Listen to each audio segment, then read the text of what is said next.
el tema de ultravioleta, mirando que se relaciona con saltos electrónicos. Quizás esta no es la mejor diapositiva para ello, pero saltos electrónicos que ocurren entre los estados fundamentales en los cuales se encuentran los electrones a niveles superiores de energía, sin que se alcance una ionización. Y para eso se absorbe una determinada cantidad de energía y es lo que nos da los espectros de absorción. Por supuesto, también hay unas técnicas que miden cuando esos electrones excitados liberan energía para descender nuevamente al estado fundamental. Y esos valores se consideran. Solo puedo usar esta diapositiva para ejemplificar un poco lo que se coinciden con niveles. Entonces, claro, hay niveles energéticos que tienen que ver con vibraciones y otros que tienen que ver con rotaciones en la forma, digamos, de los enlaces, si uno lo puede especificar de esa manera.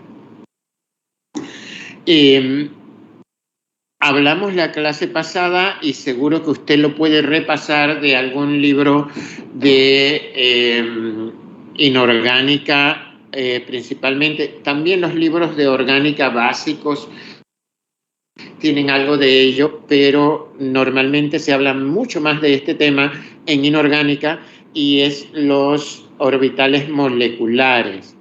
Y los orbitales moleculares se clasifican como enlazantes y antienlazantes. Y luego tenemos los electrones que se ubican en los, voy a llamar orbitales N, es decir, electrones que no están compartidos o que no forman parte de enlaces. Y hay saltos de los orbitales enlazantes a los antienlazantes, o bien de los N a orbitales antienlazantes, ¿vale? Y eso en términos genéricos. Esto es la base de la espectroscopía ultravioleta y visible, de que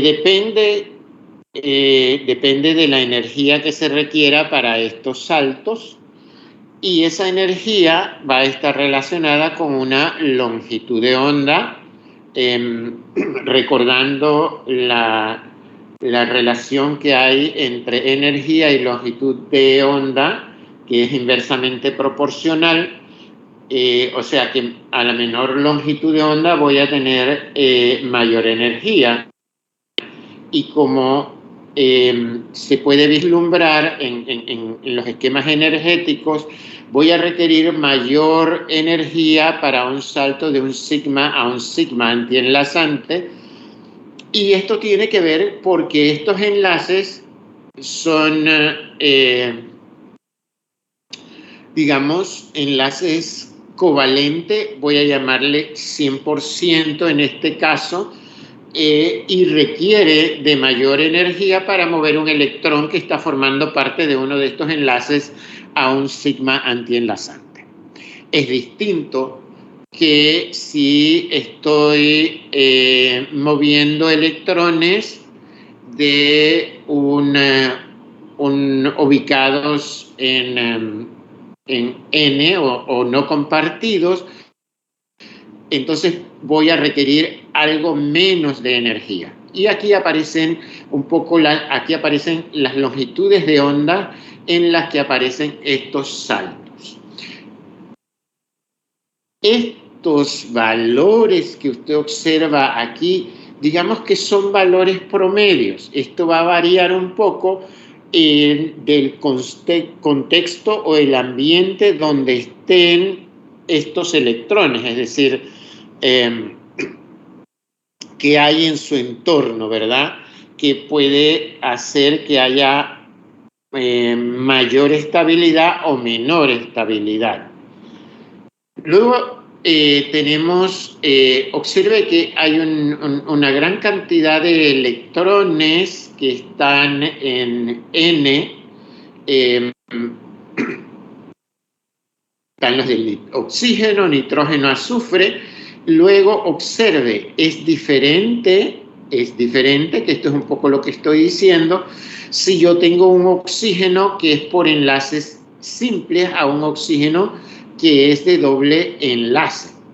Voy a tener diferentes, es decir, un N a un pi antienlazante requiere menor energía que uno de N a sigma antienlazante, ¿verdad? Claro, por supuesto, el pi va a estar de por medio y requiero menos energía. Y así sucesivamente. Otra vez que lo he dicho en muchas ocasiones, esto ya está tabulado. Usted observa que hay unas tablas como esta que le indica dónde aparecen los diferentes máximos de absorción para las longitudes. Y hay un cálculo que se hace y que se suele publicar, sobre todo, yo deseo que tenga presente, en la química orgánica de identificación, la espectroscopía ultravioleta ha ido perdiendo terreno, salvo cuando se utiliza para estereoquímica, que se aplica en algo que se llama el efecto Compton. Y allí vuelve a tomar valor porque en temas de estereoquímica se hacen unos cálculos. Mientras que en físico-química y analítica per se sigue manteniendo un valor importante en físico-química para diversos estudios. Pero aquí hay regiones en las que se encuentran los saltos para diferentes tipos de compuestos.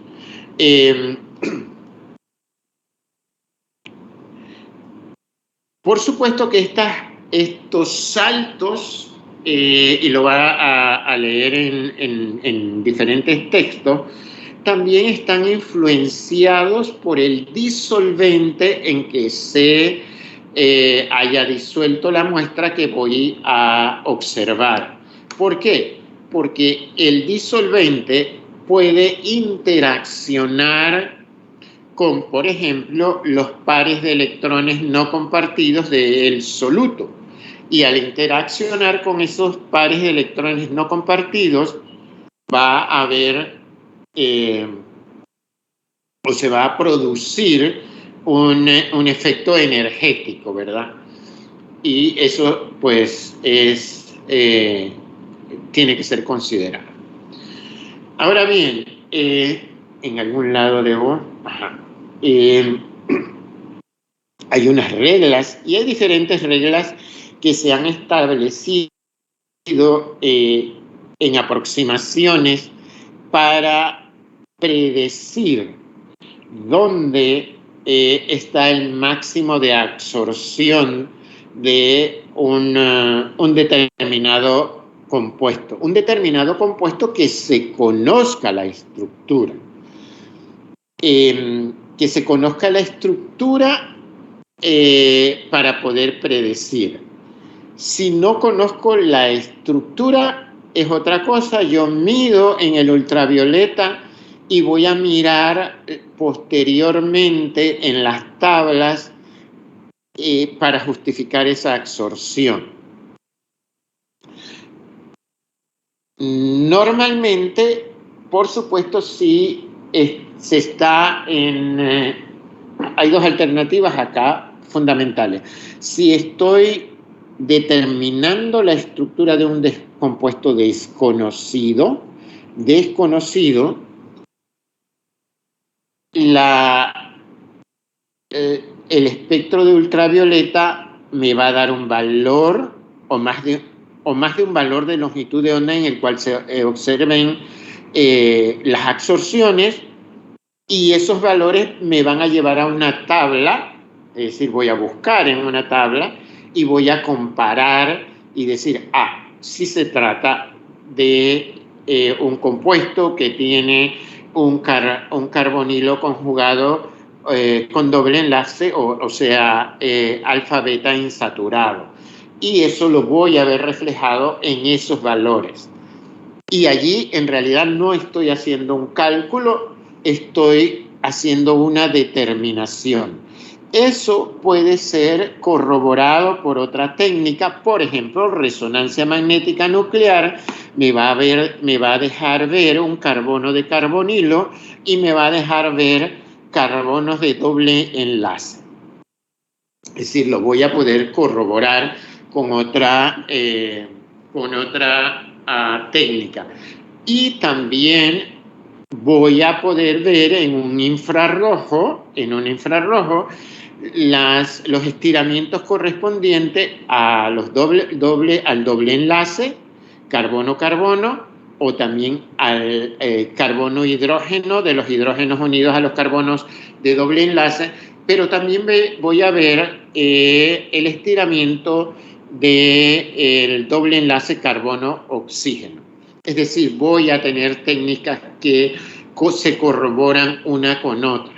Esto es si estoy haciendo un proceso de establecimiento de una estructura o identificación de una sustancia que no conozco y que no tengo un patrón.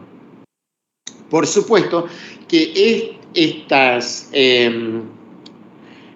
tanto en el infrarrojo como en el ultravioleta, estos datos que estoy obteniendo deberían ser comparados con otros compuestos similares. No necesariamente igual, sino similares, cuando estoy estableciendo la estructura o cuando estoy hablando de un desconocido. O sea que no sé exactamente lo que hay allá. Otro es cuando tengo un patrón. Este es el caso de la química analítica. Voy a determinar compuestos alfa-beta insaturados que forman parte de un medicamento. Entonces, allí ese medicamento tiene unas longitudes de ondas características características en el ultravioleta, y que se utilizan para la identificación y cálculos de concentración con una referencia. Es decir, tengo un patrón, el cual verifico que absorbe a tales longitudes de onda como lo indica el manual, y adicionalmente hago unas mediciones, unas curvas de concentración para los cálculos de concentración determinados. Entonces, eso se puede, y eso es química analítica y es para lo que se emplea. Acá yo debo llamar la atención lo mismo que hice una indicación el día que estábamos resolviendo la tarea. Siempre, aunque usted tenga un patrón, verifique que ese patrón está en su estado inicial de pureza. Asegúrese que las soluciones que utiliza están en condiciones adecuadas, porque cualquier fallo en eso puede alterar los resultados que usted va a entregar de un análisis. Entonces, eso es importante. Y eso es un poco distinto de lo que vamos a ver ahora. Esto es un poco distinto. ¿Por qué? Porque acá hay un ejercicio para manejos de números de datos que predicen un compuesto.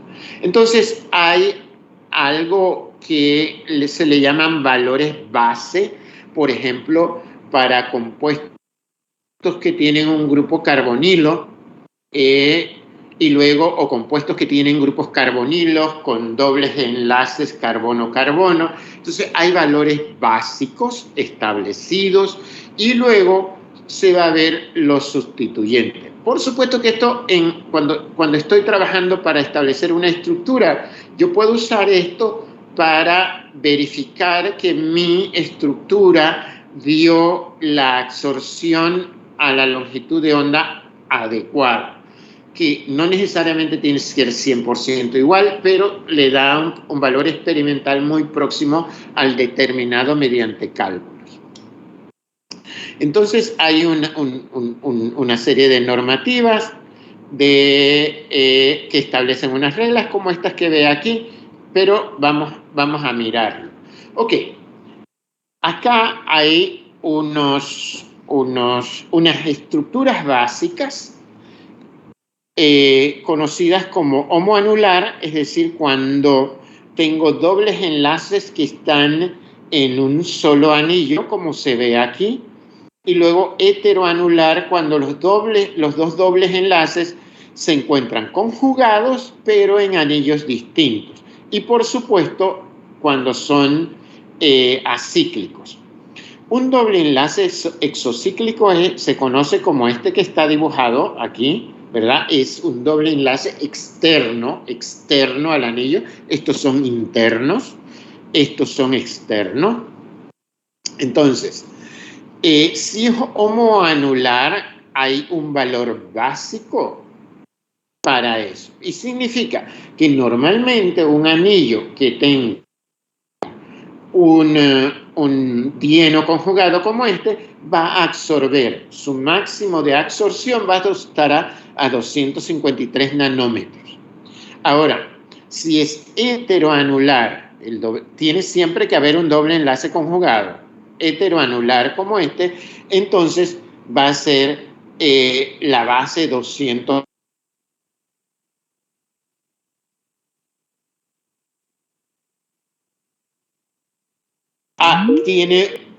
Tiene otro valor.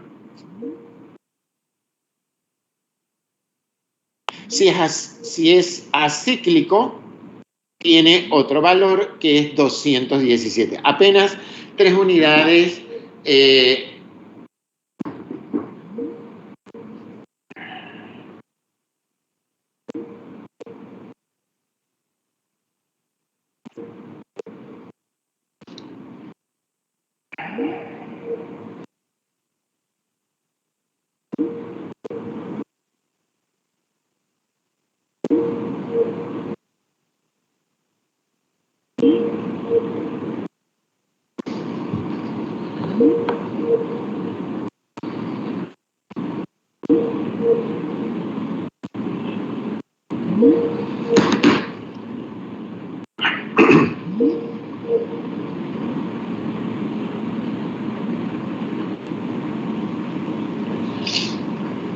Hola, lo siento, se fue la internet por unos minutos. Déjeme hacer algo, déjeme cambiar a mi celular.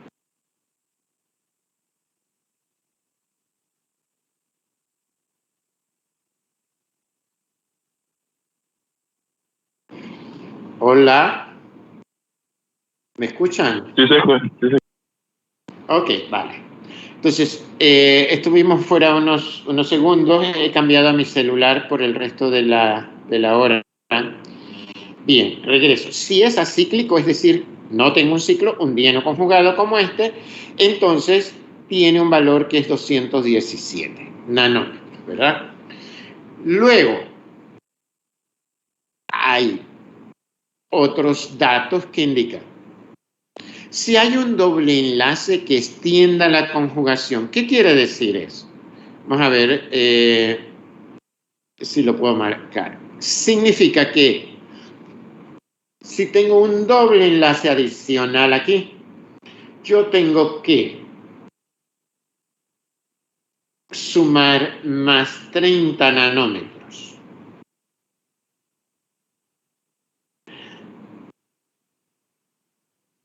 Si tengo un sustituyente alquílico sobre el dieno,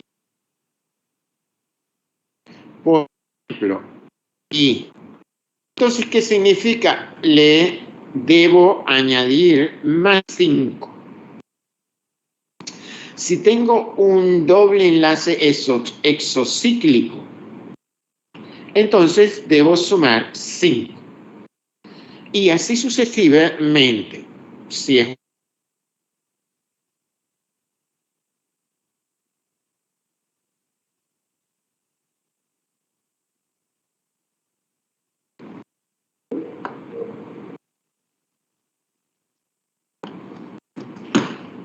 no sé por qué falla también. Si tengo un residuo de éster, no va a influir.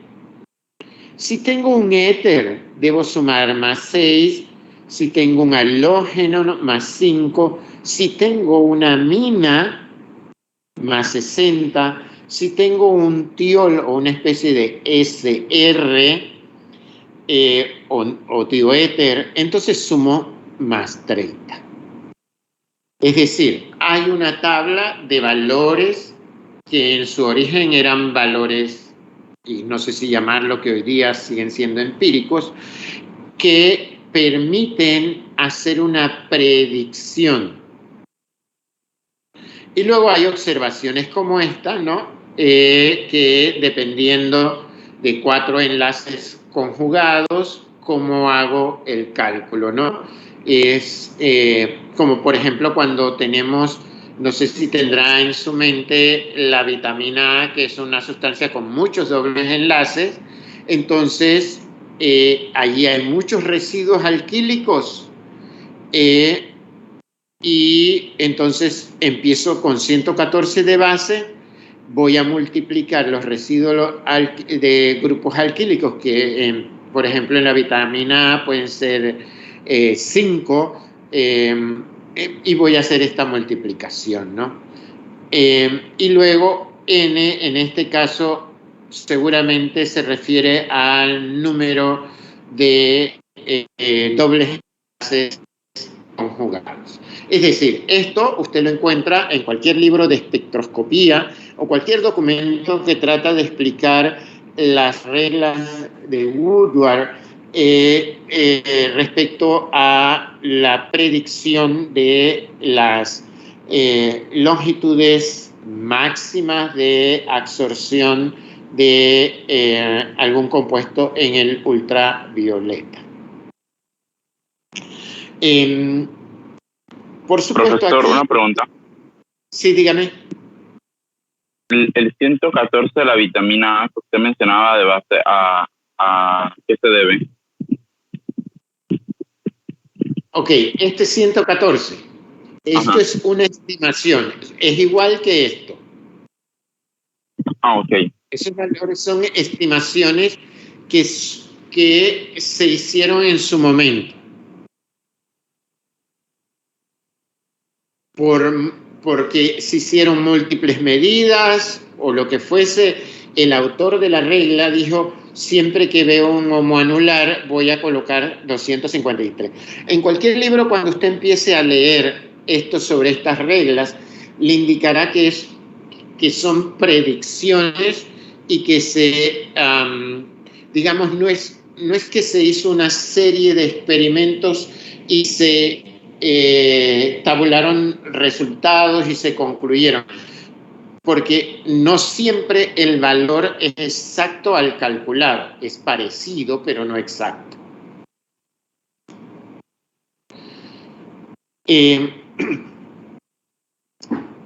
Aquí luego habrán unos cálculos y habrán unas reglas también que varían un poquito para cuando tenemos, ¿verdad? Esto es distinto de un dieno, ¿verdad? Son cetonas alfa beta insaturadas y que también existe una tabla de valores para ellas en las cuales se consideran los sustituyentes. Y habrá una tabla que le indica, ¿verdad? Como homoanular o acíclico, etcétera, ¿no? Y tiene sus valores base y sobre esos valores se hacen las sumatorias igual que en este caso. Y hay una tabla correspondiente, ¿no?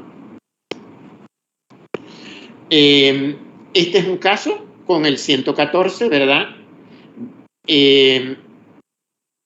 Hay un número de sustituyentes, observe. 1, 2, 3, 4, 5, 6, 7, 8. Observe que al final uno de los metilos es contado como sustituyente y aquí tiene el valor.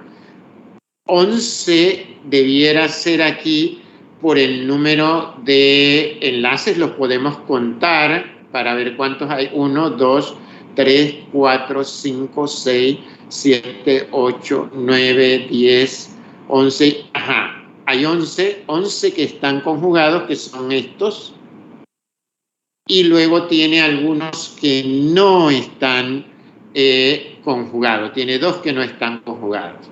Entonces aquí se consideran los conjugados y le da este valor. Observe que este es el valor determinado cuando se mide y este es el valor calculado. Entonces, pero estos valores, nuevamente repito, estos valores existen, están establecidos y están tabulados.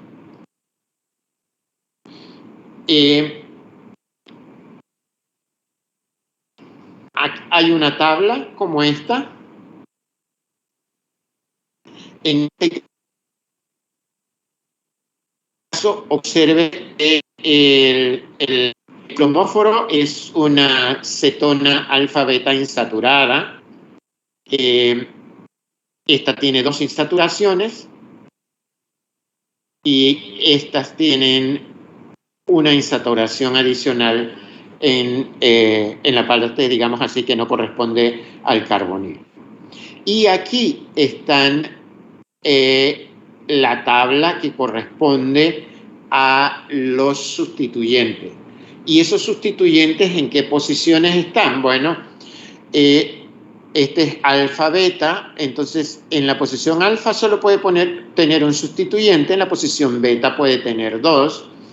Y aquí aparece qué tipo de sustituyente y cuánto afecta eso en cuanto a la longitud de onda, ¿no? ¿Cuánto tengo que ir sumando? El tipo de sustituyente, otra vez, tipo de sustituyente en beta, a sabiendas que puedo tener 2 posiciones, es decir, si tengo un sustituyente aquí de un tipo y aquí de otro tipo, ambos tengo que sumarlos, ¿no? Luego observe, este grupo que está aquí, ¿verdad?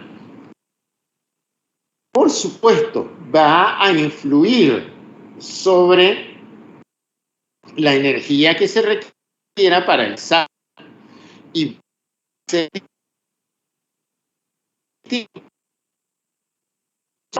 hilo como una cetona, o si es un grupo OR,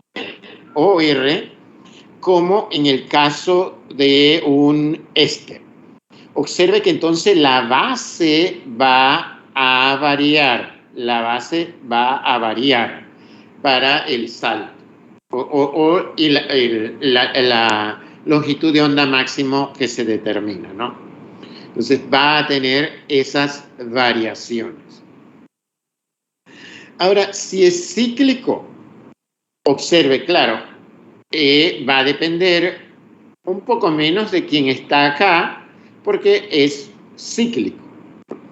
En alguna medida podría alguien influenciar en este que estuviese sustituyendo en esta posición, pero seguro que su influencia es, digámoslo así, relativamente baja, que no influye los datos. Y observe aquí, entonces tenemos 202 como base de partida. Y luego tenemos una posición alfa y una beta que vamos a sumar cualquiera de los valores que están acá según sea el caso.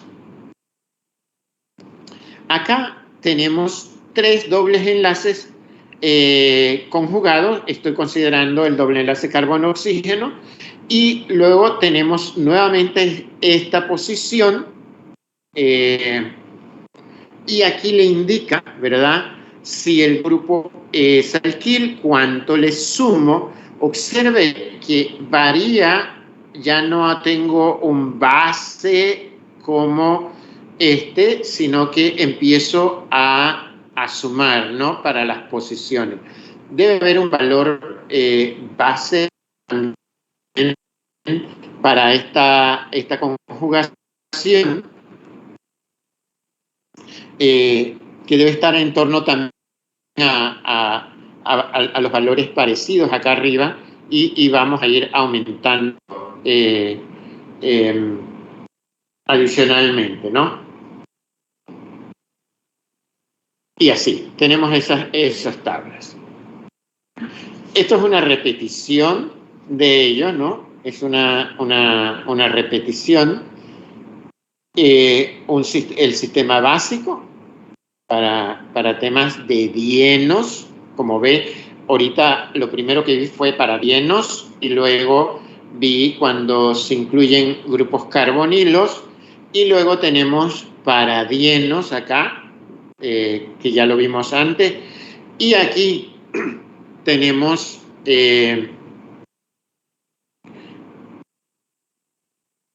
un par de ejemplos. Observe esto, ¿verdad? Esto es son acíclicos, y pueden estar del mismo lado, como observa aquí, cis-trans, S-trans, por ejemplo, y S-cis, ¿no? Y en todo caso tengo aquí un 217, que sería la forma en que empezaría este compuesto, con 217, pero adicionalmente tiene 2 sustituyentes alquílicos sobre doble enlace. Si yo veo acá sustituyente,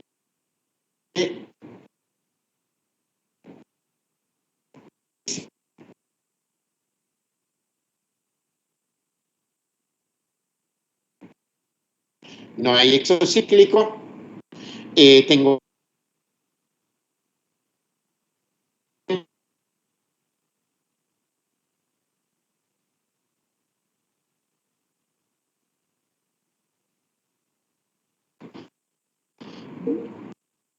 tendríamos 227 nanómetros.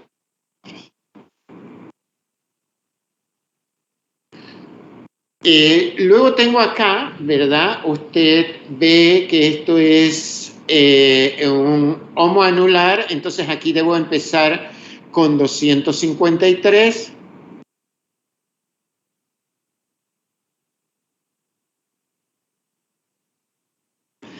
Con 253, y ¿cuántos?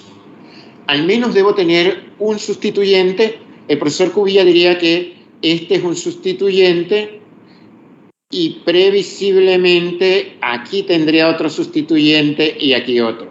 Sí, perdón, este es heteroanular, el homoanular es este. A ver, déjenme borrar. Se fue todo. Creo que dije que era 227 acá.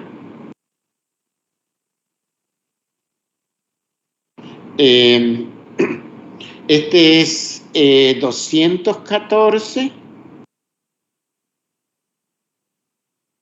y este que está abajo, que es el homoanular, es 253.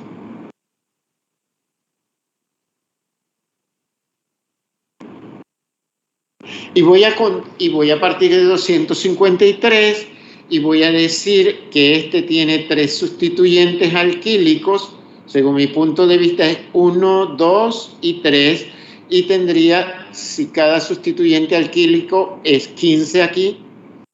Ahora lo verificamos si me estoy equivocando. Yo tengo la respuesta ahí y no la he practicado antes para recordar. Aquí tengo 8, tengo 6 y tengo 2. Y ahorita vamos a ver que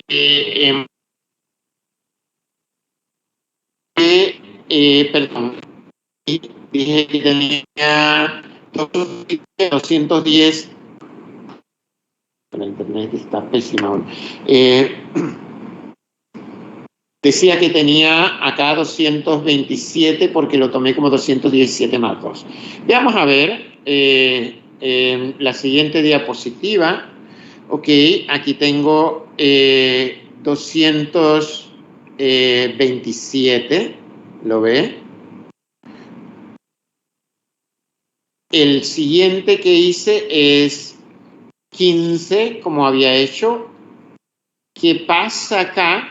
Acá tengo un doble enlace que es exocíclico, no aldíeno conjugado, sino exocíclico al anillo que le voy a llamar anillo V. Es exocíclico a este anillo. Entonces lo tengo que considerar como tal. Y lo sumé aquí y me da 273. En verde estamos viendo acá los valores determinados, medidos en un instrumento, ¿no? ¿Cuánto da? Y como miran, la variación es mínima. Observemos este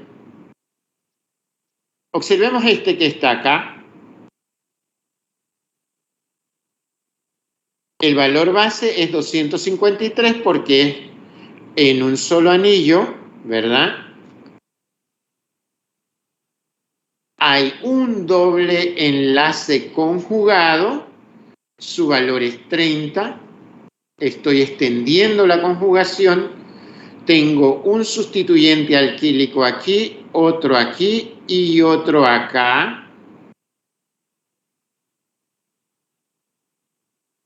1, 2, 3 y 3 por 5, 15.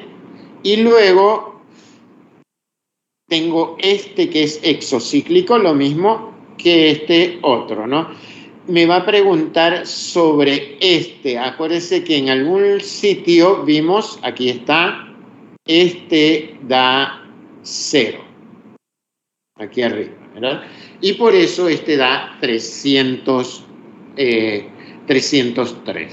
No tenemos que sumar, habría esto que ponerlo aquí y que dé 0. Estos ejercicios consisten generalmente en que el estudiante debe predecir los valores de la longitud máxima de absorción para un compuesto X considerando las reglas que acabamos de ver, es decir, cuál es el valor básico y cuánto tengo que ir sumando dependiendo de los sustituyentes. ¿Preguntas? Sí, profesor, yo tengo una pregunta. No entendí muy bien la parte de cuando se multiplica por 3, los 3 C sustituyentes no lo entendí muy bien de dónde salió. Ajá. La otra persona que tenía otra pregunta. Era sobre el exo. ¿Cómo yo sé que es exo con respecto al doble enlace? ¿Es un anillo mononuclear? No. Es exo respecto al anillo. Mejor lo dice de esa manera. Ok. Observe acá atrás. Te mostré una figura. Este es un enlace exocíclico. Está fuera del anillo. Estos son endocíclicos. Esto es exocíclico. Está fuera.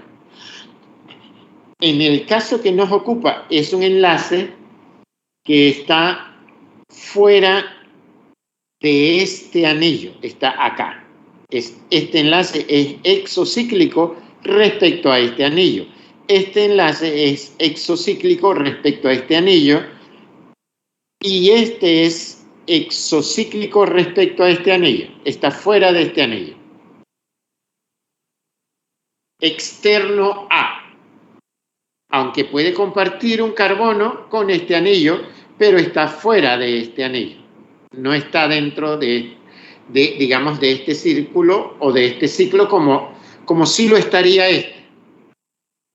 Estos dos están dentro de este anillo, pero este a su vez es externo a este anillo.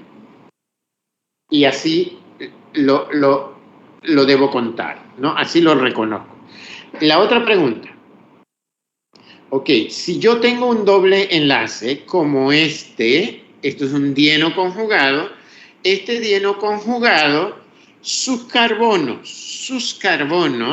los carbonos que forman parte de este dieno conjugado, tienen no voy a mirar todavía, tienen extensión de cadena o grupo alquílico. Entonces, este carbono, que forma parte de este dieno conjugado, tiene un sustituyente alquílico. Así se le conoce, es la terminología adecuada en el ultravioleta. Alguien diría extensión de anillo. Puede escribirlo y está en el mismo lugar, pero es un sustituyente en el dieno conjugado. Ahora, tiene esto, sí, este otro carbono que también pertenece a ese dieno conjugado, tiene dos sustituyentes, este que va aquí y este que va acá. ¿Qué quiere decir? Adicionalmente, supongamos que este es un carbono, este es otro carbono, acá tengo un enlace sencillo y va este carbono, voy a tratar de dibujar un dieno conjugado. ¿Y qué ocurre? Estos sustituyentes que están sobre este carbono pueden ser solo hidrógenos. Si solo son hidrógenos, el hidrógeno tiene poca influencia en variar la energía requerida para el salto. Entonces, estoy dibujando solo con hidrógenos. Y lo estoy marcando aquí. Ahora, ¿qué ocurriría? Lástima que esto no es un tablero. ¿Y qué ocurriría distinto? Puede ser que en lugar de tener hidrógeno aquí, yo tenga un R. R es cualquier grupo alquílico extendiéndose. Claro, cuando en vez de hidrógeno, aquí tengo, por ejemplo, un hidrógeno hacia acá, pero hacia acá tengo un R, y eso vale como sustituyente alquílico. Cuando voy acá, este carbono no está unido a ningún hidrógeno, está unido a dos carbonos, o sea, que representan alquilos. Entonces, en este sistema tengo dos sustituyentes alquílicos. Ahora, el sistema se ha extendido por un doble enlace extra y este otro doble enlace tiene hidrógeno aquí, pero aquí tiene un grupo alquílico, así que yo tengo que contar uno de aquí, dos de aquí, ya no cuento porque este es de extensión, uno de aquí y uno de aquí, y estos son estos tres que están aquí.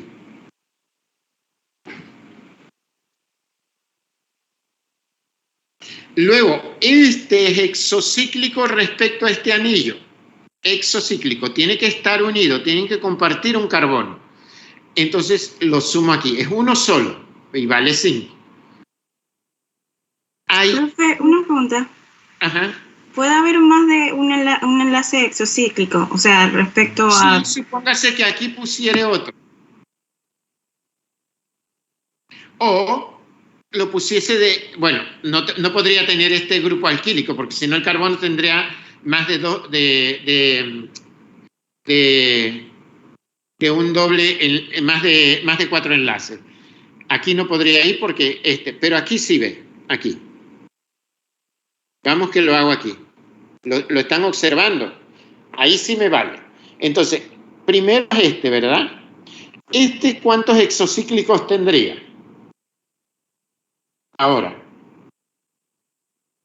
Ahora que puse este otro doble enlace aquí, ¿cuántos exocíclicos tendría? 2. 2. Que está aquí, que es exocíclico a y que es exocíclico a Entonces tendría 2. Y adicionalmente, y lo tendría que sumar aquí, En vez de 1, tengo que poner 2 aquí. Pero adicionalmente, tendría un valor de 30 porque es una extensión de la conjugación. ¿Me he explicado? Profesor, cuando miramos la extensión en la conjugación se refiere a colocar un doble enlace que está conjugado con respecto al otro doble Sí, enlace, ¿verdad? exactamente. Un doble enlace que está conjugado con. Un doble enlace que está conjugado con. Exactamente. Preguntas.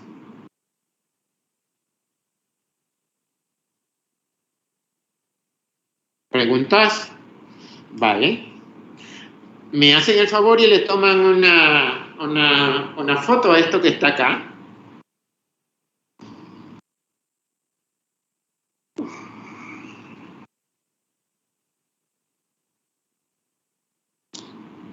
Observe, para resolver esta tarea, que ya se termina la hora y la discutiremos mañana, para resolver esta tarea ahora tiene que buscar no para dienos, sino la tabla correspondiente para cetonas. Para cetonas, ¿verdad? Porque son cetonas las que tenemos acá, entonces hay unas reglas para las cetonas y cómo calcular la longitud máxima. ¿Alguna pregunta?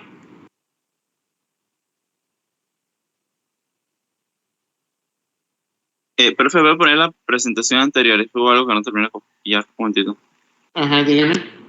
No, nada más era poner eso. Ya, profe, ahora sí. Ok.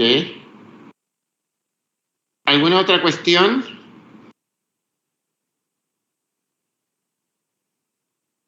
Vale, si no, nos vemos mañana a la 1:25. Que tengan un buen día.